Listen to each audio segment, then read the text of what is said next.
بسم اللہ الرحمن الرحیم الحمدللہ والصلاة والسلام علی رسول اللہ اما بعد۔ مسنون اذکار کے حوالے سے آج میں آپ کی خدمت میں ایک ایسی دعا رکھنے جا رہا ہوں جو انسان یہ دعا پڑھ لیتا ہے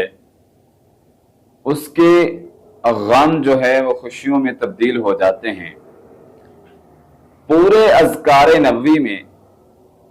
مسنون اذکار میں واحد یہ دعا ہے کہ جس کے بارے میں رسول اللہ صلی اللہ علیہ وسلم نے فرمایا، جو شخص یہ دعا پڑھ لیتا ہے نہ صرف اس کے غم دور ہوتے ہیں، نہ صرف اس کی پریشانیاں ہی دور ہوتی ہیں، نہ صرف اس کی آزمائشوں سے اللہ اس کو نجات دیتے ہیں، بلکہ اس دعا کے پڑھنے والے کو اللہ سبحانہ و تعالی خوشیاں عطا کر دیتے ہیں، اس کی تکلیفوں کو ختم کر دیتے ہیں، اس کو آزمائشوں سے نجات دے دیتے ہیں۔ یہاں پر ہی بس نہیں، نبی کائنات صلی اللہ علیہ وسلم نے فرمایا، جو شخص یہ دعا پڑھ لیتا ہے اللہ سبحانہ و تعالی اس کی غمی کو بھی، اس کے غموں کو بھی خوشیوں میں تبدیل کر دیتے ہیں۔ کس قدر یہ پیاری دعا ہے، ایک لمحے کے لیے سوچئے کہ آپ کے غم خوشیوں میں تبدیل ہونے جا رہے ہیں، آپ کی آزمائشیں ختم ہونے جا رہی ہیں، آپ کی تکالیف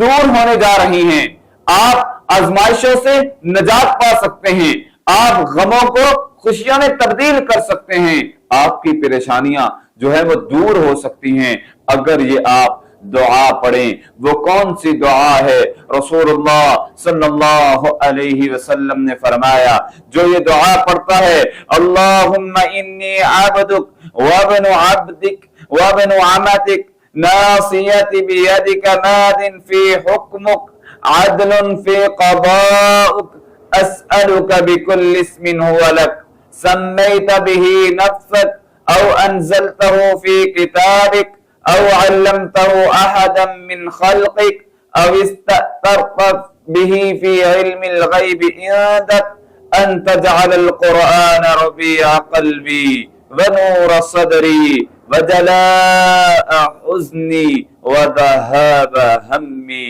رسول اللہ صلی اللہ علیہ وسلم نے فرمایا، جو شخص یہ دعا پڑھ لیتا ہے اللہ سبحانہ و تعالی اس کے غموں کو خوشیوں میں تبدیل کر دیتے ہیں، الہ العالمین اس کو آزمائشوں سے نجات دے دیتے ہیں، الہ العالمین اس کی پریشانیاں دور کر دیتے ہیں۔ کون ہے اس دنیا میں جو پریشان نہیں ہے؟ کون ہے اس دنیا میں جو کسی نہ کسی مصیبت اور آزمائش میں مبتلا نہیں ہے؟ کون ہے اس دنیا میں جو کسی نہ کسی غم کا شکار نہیں ہے؟ اگر میں اور آپ چاہتے ہیں کہ ہمیں غموں سے نجات مل جائے، ہمیں پریشانیوں سے نجات مل جائے، ہمیں آزمائشوں سے نجات مل جائے اور ہمارے غم جو ہیں وہ خوشیوں میں تبدیل ہو جائیں، تو آئیں ان مسنون اذکار کی طرف جو رسول اللہ صلی اللہ علیہ وسلم نے ہمیں بیان فرمائے ہیں۔ ہمیں وہ اذکار کرنے چاہیے